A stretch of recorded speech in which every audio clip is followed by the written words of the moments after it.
Hallelujah. Please, can we all be standing?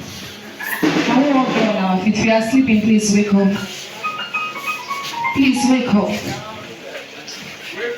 I think last time I came here, there's something I told us. You know, when you're in the presence of the Lord, you forget about your problem.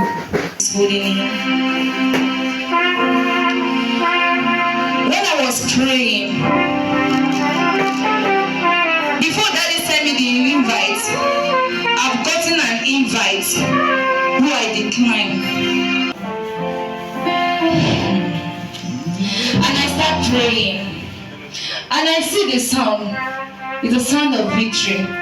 Sound of victory that is going to come into your mouth. It will carry you to 2024.